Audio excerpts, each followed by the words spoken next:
So, what's up, everybody? This is your boy, Jonathan, back at it again. I just got out of a relaxing shower. It was good. It was very good. Um, so I wanted to talk about guidance again. And give a little guidance in my life experience on different things. And so today I was wanted to talk about like how to have a good day, right? How to have the best day possible, right?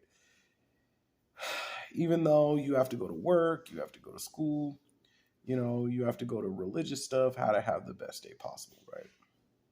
And one thing I learned, I knew somebody who went to jail, and they would talk about the food and their experience with jail food, and it was the best time of their life. And they would talk about the sports games and the prisoners treating it like it was the World Series, and it was the best time of their life. And it was like, bro, you were in jail, but it was the best time of their life. So that being said, that's what I'm going to talk about: how to make any experience you come across, make the best out of it, and have the best day possible. First of all, you start with getting dressed in the morning. Now, I think everybody should put on their best outfit they can, like dress their best. And number one, it makes you feel good about yourself. But number two, fashion theory has proven that people will treat you differently based on the way you dress, or will treat you certain ways based on the way you dress. So if you dress the best you can and appropriate, you may not have an extra drama with people treating you a certain way. You know what I'm saying? And then, like, okay, so if you can dress how you want, fine. Some people have uniforms, so you should like try to find the little pieces that you can to add to your uniform without going out of uniform, and that's good. Other people have to have like a pseudo uniform, like casual or formal or, business casual, whatever it may be. So what you have to do is look at your style and find some clothes in business casual or casual or whatever, and you have to kind of like figure out, okay, how to make an outfit of your style in that. You know what I'm saying? So you could be appropriate but feel good about yourself and actually make a good impression on people. The next thing is breakfast. No matter what you do, you gotta figure out your breakfast situation, because it's a treat to look forward to every morning waking up. I pick up a bunch of stuff from the grocery store, and breakfast items, and like I like to put it together the night before and have my breakfast meal in the morning from all these little different grocery store things I like. Some people, they love to go to the corner store and get their orange juice and their muffin. Some people like hot food. Some people, they like to go and get fast food breakfast sandwiches that are usually hot and good, and people like that. So whatever that treat is for you, you should do it every morning, and try to have a good breakfast. Then on your commute, wherever you're going, right, you got a cell phone. You should have your music queued up. You should have your YouTube playlist ready. All the videos you like on YouTube. You should have reading material. When I was younger, my friend, he always talked about bringing a magazine in his backpack so he had something to read. So on the train, you have something to look forward. Everybody got a smartphone. You can read things, you can watch things, you can listen to things. So have your favorite stuff queued up, and that's another way, right? Then if you're going to work in school, I would suggest like try to find different ways to socialize with people that don't interfere with your work or school. Like, if there's a greeter at the door, hang out with them, talk to them, like show up early so you could talk to them, whatever.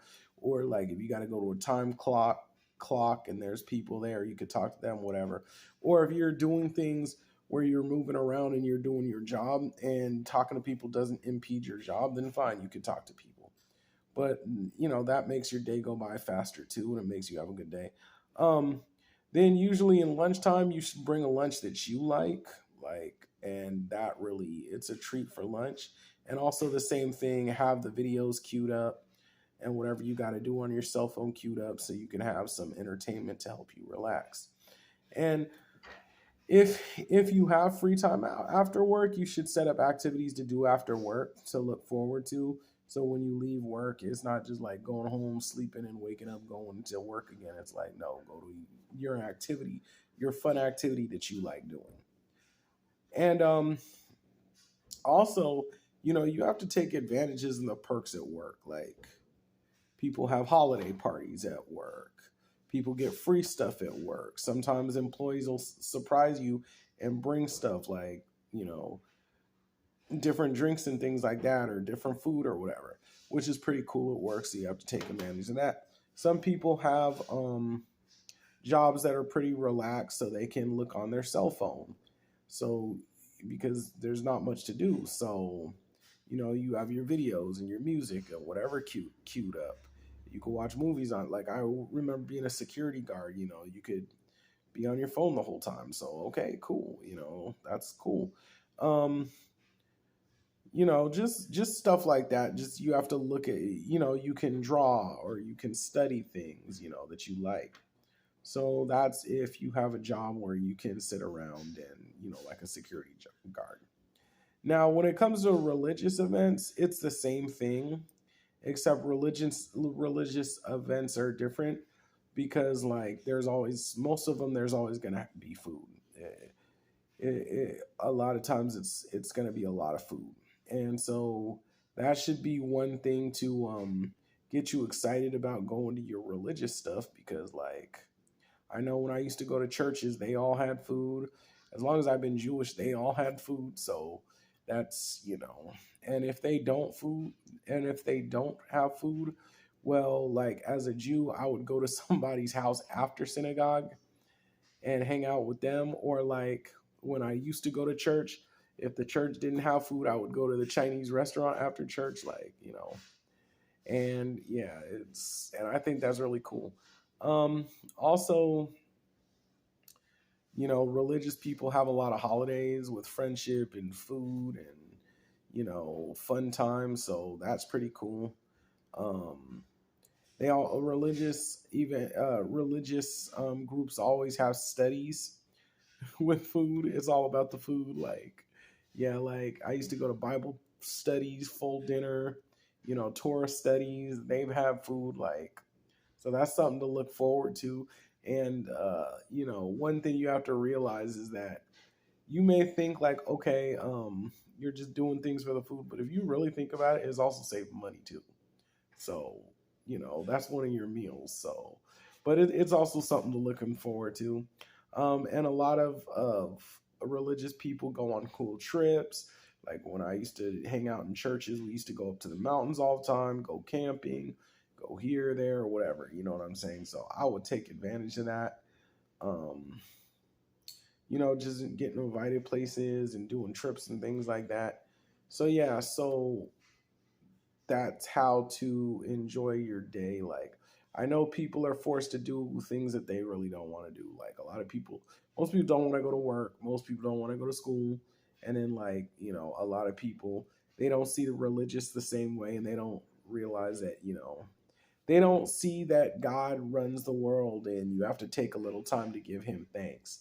But, the point is, no matter what, you got to make the best out of things, and you have to find ways to, find a treat out of everything you do. That way you'll have a good day and your life will be sweet. All right, I'm out, y'all. Peace.